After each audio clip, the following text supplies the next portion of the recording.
Você foi salvo, a dívida foi paga, você não deve mais nada, amém?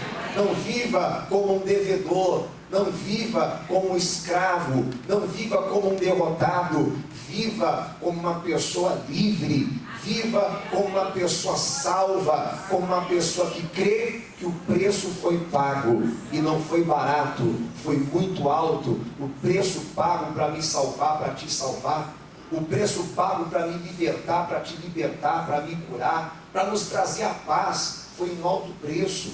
Por isso que você não deve aceitar mais a perturbação, não deve mais aceitar os vícios, não deve mais aceitar o medo, qualquer coisa que antes te dominava, te fazia sofrer, viver gemendo, você não deve mais aceitar, mas olhar para o sacrifício de Jesus, olhar para a cruz e crer que todo o sofrimento foi colocado lá, foi gravado juntamente com Jesus, e você não tem mais que aceitar no seu corpo, na sua mente, na sua família ou em qualquer área do seu viver. Isso não é uma mensagem motivacional, isso é a mensagem da cruz, isso é a mensagem que realmente salva, liberta aqueles que crêem nela, porque o apóstolo Paulo disse que o evangelho é loucura para os que perecem, mas para aqueles que creem é o poder de Deus, amém? Vamos aplaudir Jesus, que Ele merece. Toda a honra é tua, Jesus, toda a glória é tua, Senhor.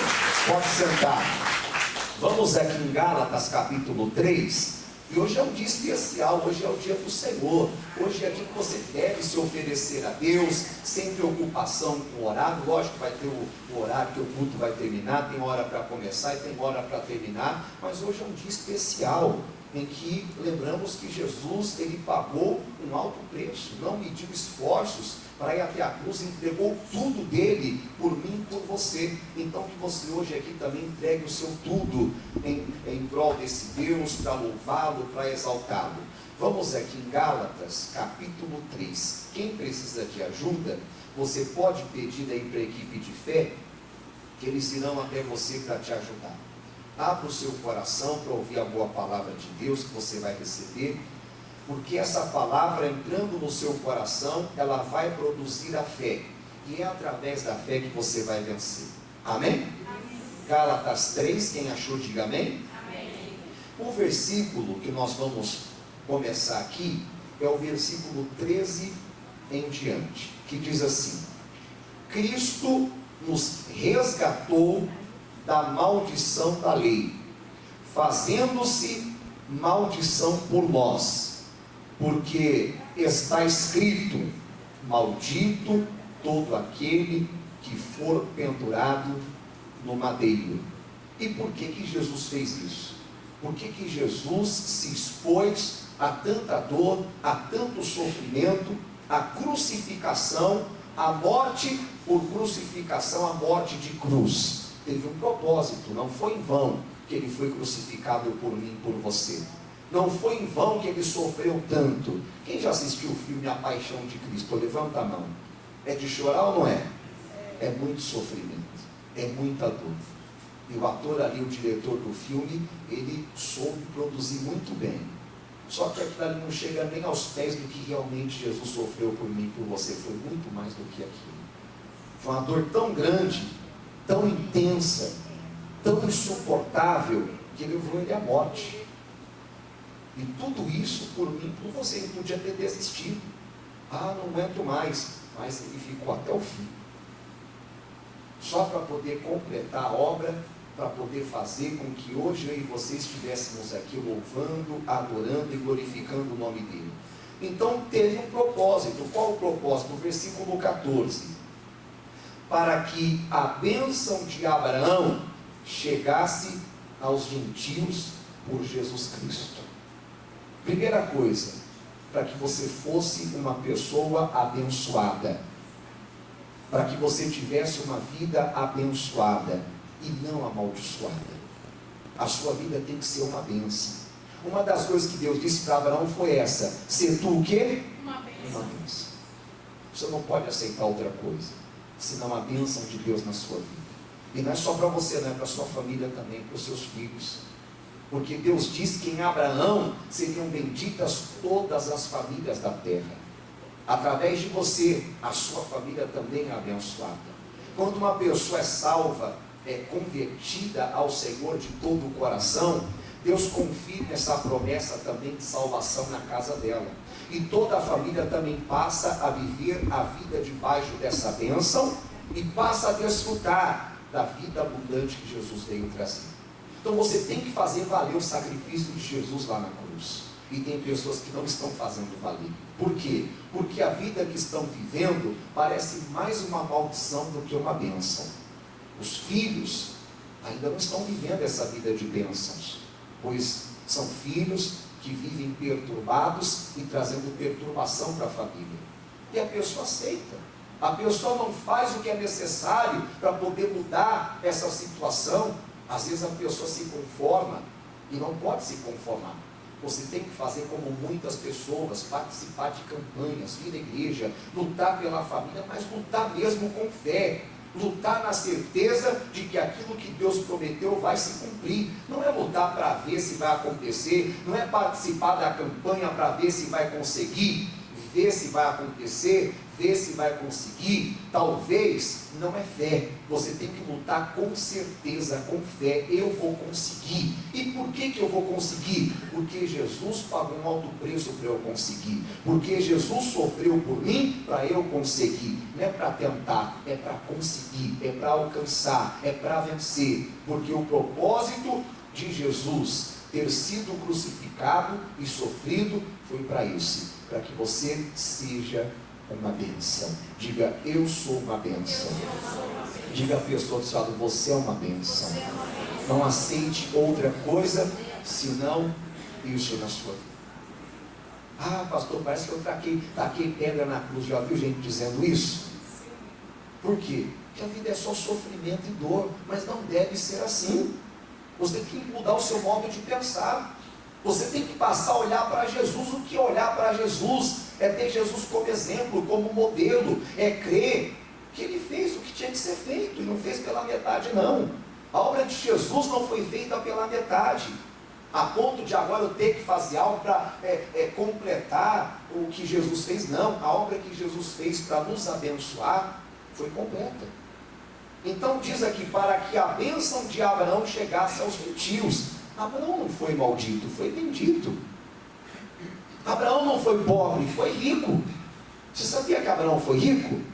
Pastor, Gênesis capítulo 13, se você ler o versículo 1 e 2, você vai ver que Abraão, diz a palavra ali, que ele ia muito rico. Dá para colocar aqui no telão? Coloca aí para mim, por gentileza. Gênesis capítulo 13, versículo 1. É lógico que Abraão teve lutas, como eu e você temos, teve perseguições, batalhas, mas foi um vencedor completo. Se você estudar a vida de Abraão, você vai ver, ele não foi um derrotado, um fracassado, não, ele foi um vencedor, um abençoado. Subiu, pois, Abraão do Egito para a banda do sul, ele e sua mulher, e tudo o que tinha, e com ele Ló. E ia Abrão, depois o nome dele foi, pastor, por que está Abrão? E o senhor falou Abrão, porque até o nome dele foi mudado. Não dá para estudar tudo hoje, né? Mas isso é para você também. Seu nome tem que ser um novo nome, um nome de campeão, de vencedor. Não o nome de uma pessoa que vive sofrendo, o João das dores, o Zé Ninguém. Não, você tem que ser alguém respeitado. Alguém que as pessoas vão olhar e vai dizer, ali vai um homem de Deus, uma mulher de Deus, uma bênção. Aquela pessoa é uma bênção, aquela família é uma bênção, aquela pessoa é iluminada, aquela pessoa tem Deus na vida dela. Amém? Deus mudou o nome dele. E ia Abrão, muito rico, não era rico não, era muito rico, em gado, em prata e quê? Como nós vamos aceitar então o fracasso, a derrota, a miséria? Tem que ir na mente contra a prosperidade, a mente contra a riqueza. Não, crente não pode ser rico, pastor não pode. Mas quem disse isso para você? É uma mentalidade derrotada, que o mundo prega, que o mundo coloca na cabeça dos crentes, na cabeça das pessoas, e elas aceitam. Então Deus quer que você seja essa pessoa abençoada em todas as áreas da sua vida. Tem uma vida financeira abençoada, tem uma mente abençoada. Tem gente que a mente, meu Deus do céu, é só perturbação na mente, é só confusão na mente. É só pensamentos negativos. Ele quer que você tenha um coração abençoado, tenha um coração posto de mágoa, de tristeza, de ódio, de trauma, de ressentimento. Não, ele quer apagar essas coisas, esse passado triste, e te dar um novo coração, cheio de paz, de alegria, de felicidade, de esperança, de bons planos. Isso é viver uma vida abençoada. É ter filhos não para perturbação, porque diz a palavra que nós não colocamos filhos no mundo para perturbação. Diz que os nossos filhos serão discípulos do Senhor e a paz deles será como? Abundante. Então isso nós temos que crer, que lutar, que reivindicar, que determinar. Não é chegar mendigando, Deus, eu não aguento mais, Deus me cura, Jesus. Não é isso, você não entendeu nada se você está orando assim. Ai, Jesus, eu não aguento mais, Deus, esse sofrimento com meu filho. Não é desse jeito. Se você está orando assim, desculpa, não é para te ofender, mas para acordar você está orando errado, você está orando como um derrotado. Não é assim que ora. Você chega diante de Deus e abre o coração. É lógico, eu sei que tem momentos que nós choramos diante de Deus, e é chorar diante de Deus. É gostoso abrir o coração de Deus e expressar os seus sentimentos. Deus, eu estou me sentindo um derrotado, um fracassado. Eu estou me sentindo, eu não sou. Deus me ajuda a crer no que o Senhor fez por mim. Eu sei, tem momentos assim, mas tem gente que vive assim, pessoal, chorando, se lamentando. Não, isso não é oração da fé. A palavra nos ensina a fazer a oração da fé.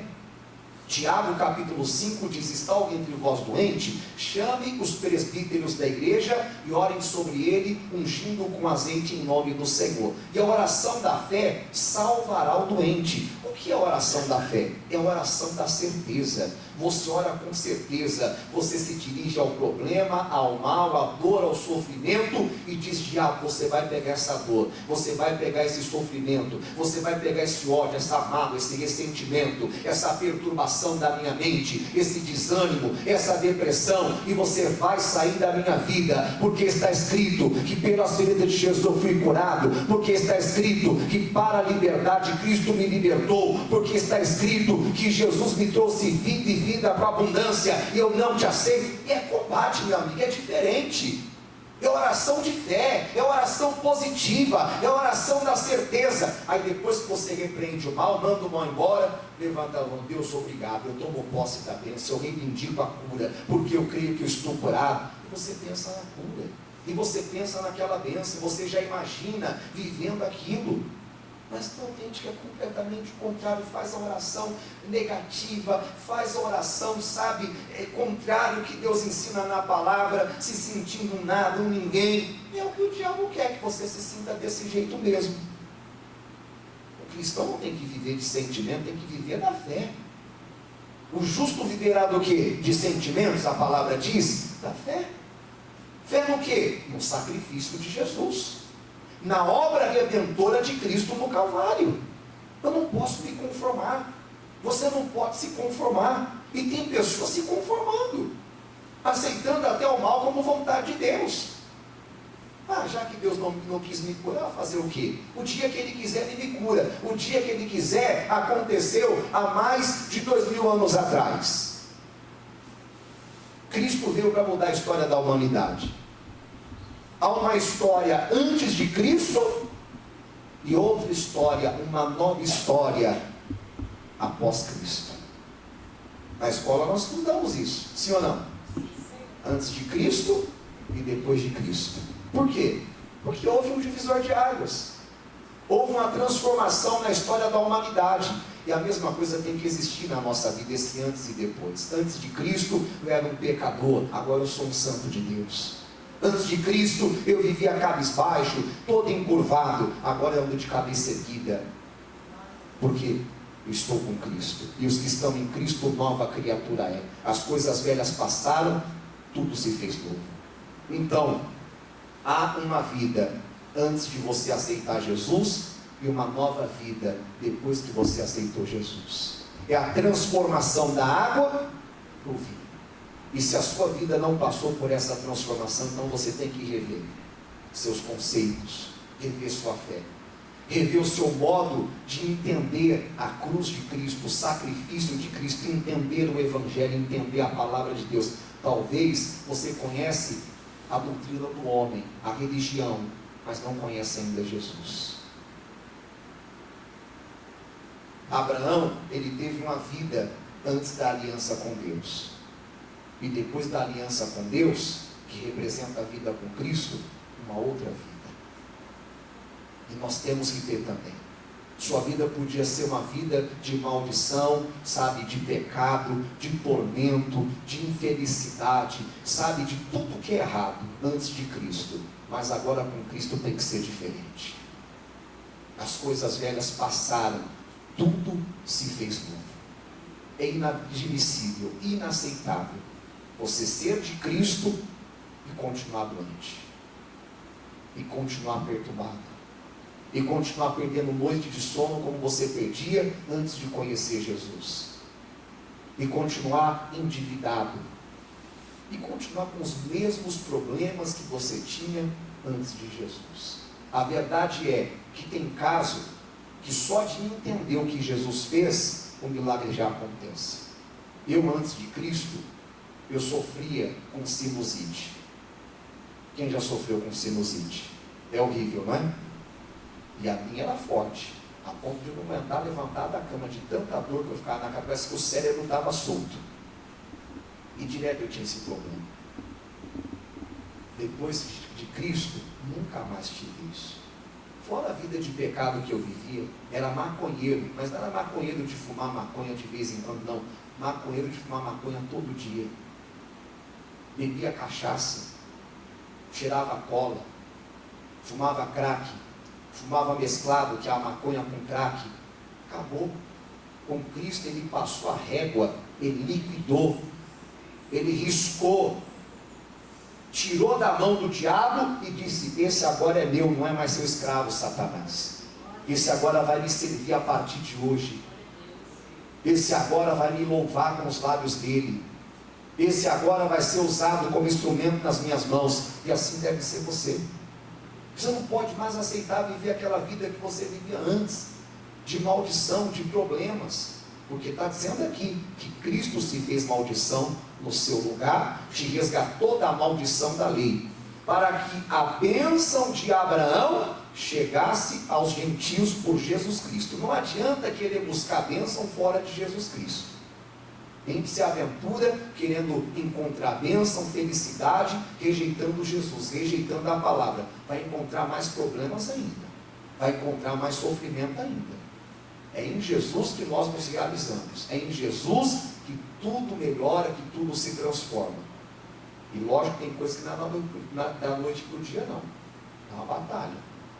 Tem coisa que requer tempo, que às vezes o entendimento da pessoa está fraco ainda, a fé está fraca, a pessoa não está com aquela luz ainda que deveria de ter. Mas ela vai buscando, ela vai ali, se expondo à palavra, vindo à igreja, vai sendo iluminada, a mente vai abrindo, os olhos vão se abrindo, ela vai adquirindo conhecimento, sabedoria, e quanto mais sabedoria, mais conhecimento, mais forte você vai ficando, com mais autoridade, mais poderoso, mais intrépido, você vai crescendo, a palavra se cumpre. Como está escrito, a vereda do justo é como a luz da aurora, vai brilhando, brilhando até ser dia perfeito. Daqui a pouco está vivendo o dia perfeito. Oh Jesus, está tudo lindo. Obrigado, Senhor.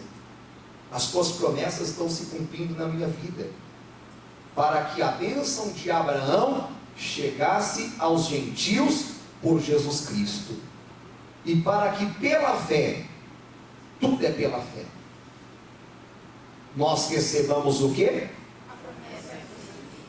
Que é o batismo com o Espírito Santo, que Jesus disse: recebereis poder ao descer sobre vós o Espírito Santo, e sereis testemunhas. Jesus quer que você seja uma testemunha. Então lute para que você viva aquilo que Jesus fez por você lá na cruz. O alto preço foi pago para você viver essa vida, e você não deve mais nada. Colossenses, é um pouco à frente, capítulo 2. Gálatas, Efésios, Filipenses, Colossenses, a cédula que era contra nós nas suas ordenanças, a qual de alguma maneira nos era contrária, nos prejudicava, e a tirou do meio de nós, cravando-a na cruz e despojando os principados e potestades, os expôs publicamente e deles triunfou em si mesmo.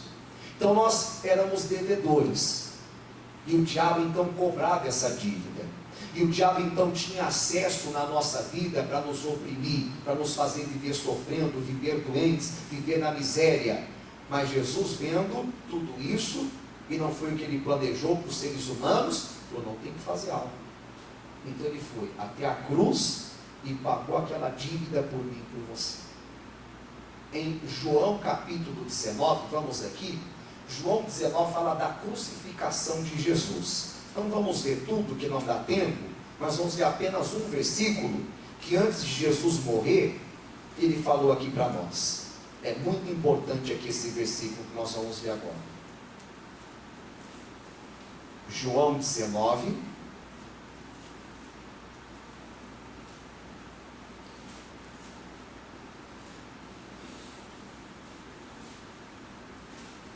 o versículo é o versículo 30.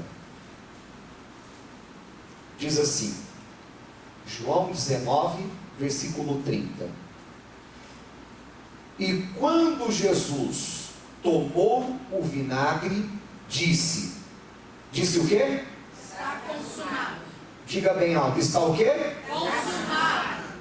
E inclinando a cabeça, entregou o Espírito. Sabe o que significa isso daqui, está consumado? Está pago, está liquidado. É como se ele dissesse assim: olha, vocês não devem mais nada, o que vocês deviam, eu paguei por vocês. É como um cidadão que apronta, que faz algum crime muito sério, bárbaro, e ele vai preso. E olha, tem gente que sofre muito, porque ninguém foi feito para viver preso. Só quem está preso sabe que tortura, que sofrimento, pessoa ser privada da liberdade dela, das coisas mais terríveis que existe para o ser humano. A gente não aguenta psicologicamente, até desiste. Tem gente que enlouquece. E aí, vem alguém e paga a fiança. Tem que ter condições, porque tem fiança que é caro que eles compram. Como esse jogador de futebol conhecido aí, você deve saber desse caso, Daniel Alves, quem já ouviu falar? Ele foi preso, ficou mais de um ano preso, tantas notícias correndo aí, que ele estava com depressão, estava tentando até se matar, porque realmente a prisão faz isso com a pessoa. Lógico, ele fez, ele tem que pagar pelo que ele fez, tem que ser punido pelo que fez. E aí, a justiça lá, lutando, os advogados dele lutando, para ele ser colocado em liberdade, e conseguiram chegar a um termo.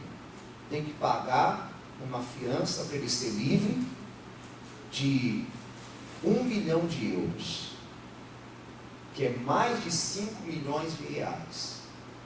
Ele não tinha, alguém bancou, alguém financiou, alguém que tinha poder, que tinha condições, foi lá e pagou. E o cidadão está livre, entre aspas. Foi dada a liberdade para ele, mas não foi dada uma liberdade completa. Em Cristo nós temos a liberdade completa. Isso não nos dá direito de voltar, pessoal, a fazer coisas erradas. Não nos dá o direito, sabe, de voltar ao pecado. Nós temos que criar juízo na cabeça e entender: o salário do pecado é a morte. Esse pecado me trouxe consequências, esse pecado me trouxe problemas. Eu não quero mais pecado na minha vida, eu quero Jesus.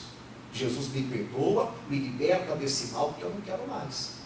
Eu não quero desprezar o sangue que o Senhor derramou lá na cruz por mim, para me libertar dos pecados, para me libertar das maldições. Eu quero fazer valer. Então veja, a dívida foi paga. E essa dívida paga não foi paga com qualquer coisa, não. Foi paga com o sangue de Jesus. Vem comigo agora em 1ª carta de Pedro, capítulo 1, que vai dizer aqui para nós. 1ª carta de Pedro é lá no finalzinho da Bíblia, capítulo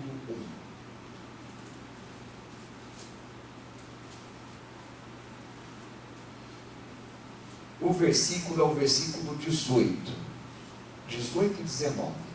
Diz assim, primeira carta de Pedro, capítulo 1, versículo 18, diz assim: sabendo que não foi com coisas corruptíveis, como prata ou ouro, que fostes resgatados da vossa vã maneira de viver, por tradição que recebestes dos vossos pais. É triste que tem muitos pais que não temem a Deus e vivem a vida vã, sem respeitar a palavra, sem se interessar por Jesus, e os filhos acabam seguindo o mau exemplo dos pais. Os pais têm que ter juízo,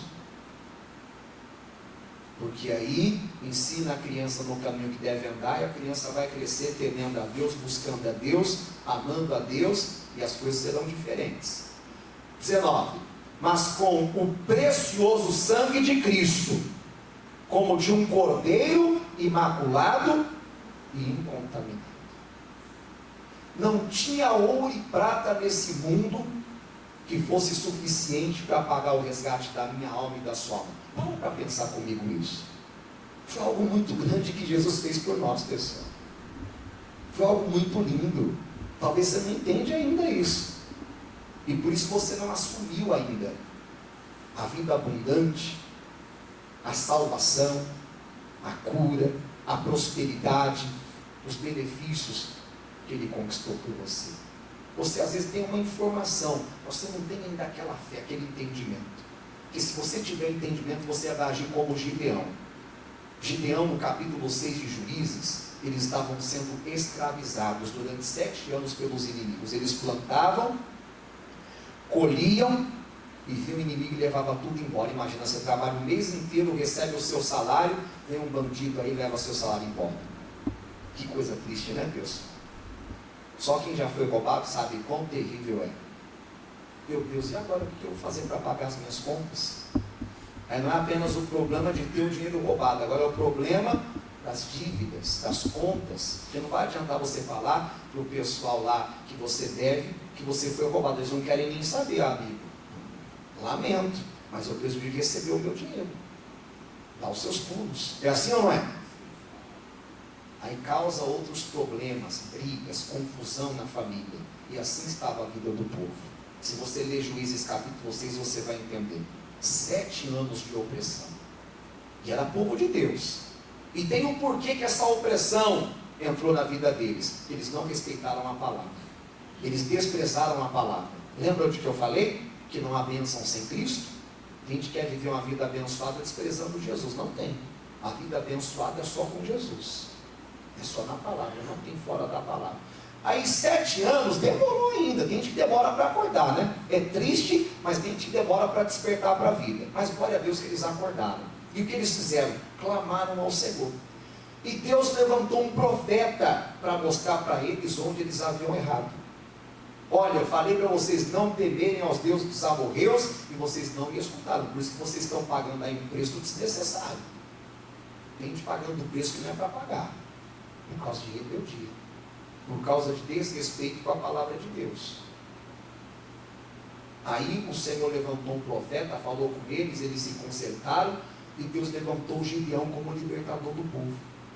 E o Gideão entendia do que Deus havia feito no passado, quando libertou o povo lá do Egito.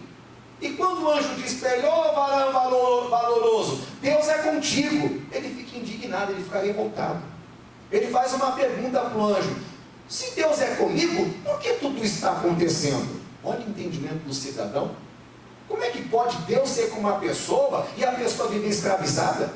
Como é que pode? É como se ele perguntasse: Deus ser comigo e eu ficar me escondendo do inimigo, com medo do inimigo? Ah, que conversa é essa?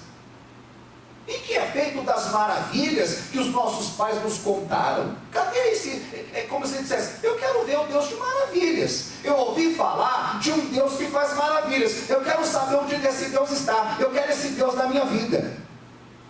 E Deus se agradou, pessoal, do entendimento desse rapaz. Era um jovem, mas que entendeu a palavra, que entendeu o que Deus havia feito pelo povo, a libertação que o povo havia dado para eles, e não aceitava ser de Deus e viver oprimido pelo inimigo. Ser de Deus e viver na miséria. Ser de Deus e viver sofrendo. Não. Aí Deus se agradou. Aí Deus falou: vai nessa força, porque você vai livrar Israel. Eu vou ser com você, eu vou te usar. Você entendeu? Você entendeu que aquele que é povo de Deus não pode viver oprimido pelo inimigo. Então nós temos que entender isso. Foi pago um alto preço. 1 Coríntios capítulo 6 continua dizendo para nós. Eu estou falando isso daqui para fortalecer a sua fé. Daqui a pouco nós vamos orar e nós vamos liquidar todo o problema que estiver na sua vida. Nós vamos riscá-lo lá como Jesus fez. Nós vamos mandar o mal sair, vai ter que sair. Agora, se você não orar com fé, o que eu posso fazer por você? Apenas continuar orando para que Deus abra o seu entendimento, a sua visão, e você passe a entender como a palavra ensina. Porque senão não acontece nada. Não depende só da minha fé, depende também da sua fé. Jesus foi na cidade dele, e o propósito de Jesus era fazer muitos milagres ali. Só que ele não fez, o povo frustrou Jesus. O povo frustrou Jesus. Ele queria fazer muitas maravilhas, não fez. Porque ele não quis? Não, ele queria. A vontade dele era essa. Como a vontade dele hoje aqui é fazer também maravilhas. É estender as mãos e acabar com esse sofrimento que está na sua vida. Mas sabe por que Jesus não fez lá? Por causa da incredulidade deles. Fez poucas coisas. Isso acontece nos dias de hoje também. Eu tenho certeza que Deus, Ele quer fazer muitas coisas aqui hoje. Coisas grandes, coisas lindas. Só que não depende só dele. Não depende só de mim. Depende de você. Se você não tiver fé, você pode colocar tudo a perder. 1 Coríntios capítulo 6, quem achou, diga amém? Amém. Versículo 20. Diz assim: porque fostes comprados por bom preço ou por alto preço. Tem alguém que tem alto preço? Tem algumas pessoas, alto preço. Glorificai, pois, a Deus. Aonde? No vosso corpo. Como você glorifica a Deus no seu corpo? Não oferecendo o seu corpo ao pecado. Não oferecendo o seu corpo a práticas imundas, proibidas na palavra de Deus. Não aceitando doença no seu corpo. Não aceitando enfermidades no seu corpo. Mas orando e repreendendo toda doença, toda enfermidade, porque nós somos o corpo de Cristo. E o corpo de Cristo não pode ser enfermo, não pode ser fraco, não pode ser debilitado, e sim forte, saudável. E no vosso espírito, como você glorifica a Deus no seu espírito, não guardando mágoa, ódio, ressentimento, desejo de vingança, ou qualquer outro sentimento maligno, pecaminoso, os quais pertencem a quem? Você pertence a Deus e não ao diabo. A dívida foi paga. Quando o diabo quiser cobrar alguma coisa de você, não aceite. Ah, pastor, eu estou sofrendo porque eu mereço. Eu estou pagando pelos meus pecados. Quem já ouviu gente dizer isso? Como assim pagando pelos seus pecados? Então que Jesus pagou por você não valeu a pena. Pastor, mas se eu pequei, o que eu faço? Confesse o pecado e se arrependa. É o que a palavra ensina. Primeira carta de João, capítulo 1, versículo 9. Se confessarmos os nossos pecados, Ele é fiel e justo para nos perdoar os pecados e nos purificar de toda injustiça. Não precisa de pagar a promessa, fazer penitência para pagar pecado. Subir escada de joelho. Não. Isso é ofensa até mesmo com o que Jesus fez por você. É uma forma de você dizer: eu não acredito, Jesus. Não foi suficiente que o Senhor fez por mim lá na cruz. Você quer pagar novamente pelo que Jesus já pagou por você? É lógico que o pecado tem consequências. Mas se você se arrepende e confessa, você tem um advogado. Quem é esse advogado? Jesus. Na primeira carta de João, no capítulo 2, diz, coloca aí para mim. Primeira carta de João, capítulo 2. Deixa eu ler junto com você aqui. Filhinhos, meus filhinhos, estas coisas vos escrevo para quê? Não pequeis. Não peque. Lembra que Jesus disse para a mulher adúltera que por causa do pecado quase ela perde a vida dela? O pessoal estava com pedras para apedrejá-la. Vai e não peques. Mas Olha, quase você perde a sua vida por causa desse pecado, hein? Vê se toma juízo na cabeça, para de pecar. E se alguém pecar, temos um advogado para com o Pai. Quem é esse advogado? O justo. Ele é a propiciação pelos nossos pecados. Você sabe o que significa propiciação? Sacrifício, oferta. Ele é o sacrifício, ele é a oferta pelos nossos pecados. Diga: Jesus é o sacrifício pelos meus pecados, a oferta pelos meus pecados. E o que quer dizer com isso? Você que pecou não deve pagar, fazer sacrifícios para que os seus pecados sejam perdoados. Não, porque Jesus já fez, Jesus já pagou, está dizendo. Ele é a propiciação pelos nossos pecados, e não somente pelos nossos, mas também pelos de quê? Todo mundo que quiser. A porta da graça está aberta, pessoal, mas Jesus não obriga ninguém. A porta da salvação, a porta da misericórdia, Jesus disse em João: eu sou a porta, se alguém entrar por mim, entrará, sairá e achará pastagens. Jesus está aí para todo mundo. Jesus não faz acepção de pessoas. Não importa se a pessoa é alta, baixa, gorda, magra, branca, negra, amarela, sei lá que cor, rica, pobre, japonês, chinês, francês, brasileiro. Deus não faz acepção de pessoas. O alto preço que ele pagou foi para salvar todo mundo. Deus amou o mundo de tal maneira que deu seu único filho, para que todo aquele que nele crê não pereça, mas tenha a vida eterna. Então nós temos que fazer valer o que Jesus fez por nós. Com o sangue dele, ele nos comprou e nos fez para Deus. Em Apocalipse, no capítulo 5, está escrito isso: que com o sangue de Jesus eu fui comprado e você foi comprado. E nós não fomos feitos para o diabo, nós fomos feitos para Deus, reis e sacerdotes, e diz que reinaremos sobre a terra. No capítulo 12 de Apocalipse, diz que houve uma batalha no céu. O diabo batalhando lá contra os anjos de Deus, mas ele não prevaleceu, ele foi precipitado na terra.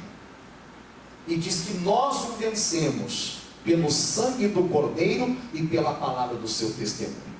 A nossa vitória está no sangue de Jesus. A nossa vitória está no nome de Jesus. A nossa vitória está na obra redentora, na fé. Nós temos que colocar fé nisso. Fé no sangue de Jesus. Fé na obra redentora de Jesus lá no Calvário por mim e por você. Temos que colocar fé nisso. E não aceitar mais viver como escravos. Éramos escravos, hoje não somos mais. Porque nós somos comprados. Antigamente o escravo era vendido. E aquele que comprava se tornava senhor daquele escravo. Não somos mais escravos, porque nós somos comprados pelo sangue de Jesus. E nós somos feitos filhos. José chegou como escravo no Egito, mas de escravo ele se tornou o quê? Governador. Ele assumiu o sonho, a autoridade que Deus tinha para ele. E é o que você tem que fazer. Você tem que assumir o que Deus tem para você. Você tem que assumir. E não mais viver como se fosse um escravo. Não viva mais como se fosse um escravo, porque você foi lavado, você foi remido, você foi liberto pelo sangue de Jesus. Amém? Para terminar, vamos aqui na primeira carta de Pedro, capítulo 2. Terminar a palavra, né? Eu vou orar por você. Nós vamos ainda repreender o mal da sua vida. Primeira carta de Pedro,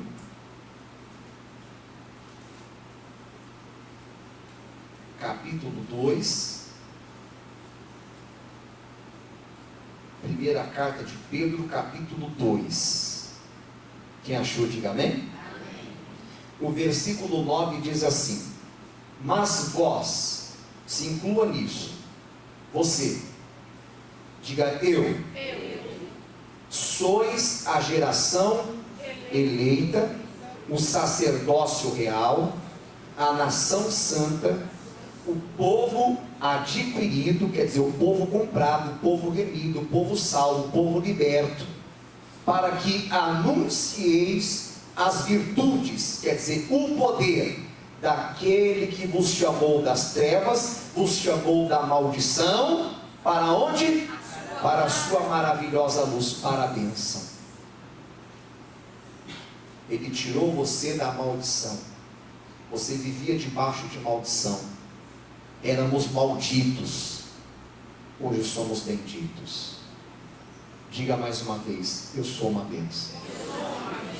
Diga a pessoa que está: você é uma bênção. Você não pode esquecer disso, pessoal. Se você tiver uma mente, sabe, que não consegue gravar as coisas, tenha o costume de trazer um papel e uma caneta para a igreja e anota a mensagem, anota aquilo que chama a sua atenção. Que quando você precisar, você vai entender. Se confiarmos na nossa mente, seremos enganados. Quantas coisas você recebe de Deus, aí daqui a pouco você passa uns dias, nossa, mas palavra tão boa que Deus falou comigo, eu não lembro mais. Quem já aconteceu isso já? Quer dizer, você confiou na sua mente. Nossa, que palavra abençoada que Deus me deu. Ou você vindo da igreja, ouvindo a pregação, assistindo na sua casa, assistindo quando está dirigindo o carro. Assistir não dá, né? Mas dá para ouvir. Gente que tem, eu gosto muito de assistir pregações no YouTube. Então estou dirigindo, ainda mais que eu moro longe agora. Aí, às vezes, né? Para cá não, mas quando eu estava lá na Cristiano Machado, eu tinha um trajeto um pouco distante também, até a Cristiano Machado, que morava no bairro Santa Mônica, até a Cristiano Machado, bairro São Paulo, era um trajeto, quando estava trânsito, de alguns minutos. Então eu vinha ouvindo pregação, aí chamou a sua atenção. Você tem que aprender a guardar aquilo ali, é importante. Uma das coisas que Deus falou, que a palavra seria gravada no nosso coração. Senão você esquece, aí você não colocou fé naquilo ali. Você tem que misturar a fé com a palavra de Deus. Amém? Amém. Vós que em outro tempo não erais povo, não éramos povo de Deus, éramos um povo perdido, destinado à destruição, destinado à perdição eterna. Mas agora você é povo de quem? Você é povo de Deus. Como povo de Deus, você deve viver como tal. Como filho de Deus, você deve também viver como tal. José, quando ele saiu da prisão, ele foi preso injustamente. Ficou 10 anos preso injustamente. Mas Deus estava sempre ali cuidando dele. Uma das coisas que ele fez, sabe o que foi? Trocar a veste de preso e colocar a veste realmente reais. Eu não sou mais preso, eu sou mais escravo. Arrancou fora aquela roupa de escravo, arrancou fora aquela roupa de preso e colocou a roupa de filho de Deus, colocou a roupa de governador. Eu estou saindo daqui agora é para triunfar, eu estou saindo daqui agora é para brilhar, eu estou saindo daqui agora é para assumir quem eu sou em Cristo, quem eu sou em Deus. E assumiu. Tem que mudar, pessoal. Lembra do que eu falei? Há uma vida antes de Cristo e uma vida depois de Cristo. Antes de Cristo, depois de Cristo. Não pode ser igual. Não pode viver pensando igual, tendo a mesma visão, as mesmas ideias. Até as amizades mudam, pessoal. Essa é a verdade. Que as ideias não batem. Tudo muda, tudo muda. Vós que em outro tempo não erais povo, mas agora sois povo de Deus, que não tinhais alcançado misericórdia, mas agora alcançastes misericórdia. Amém?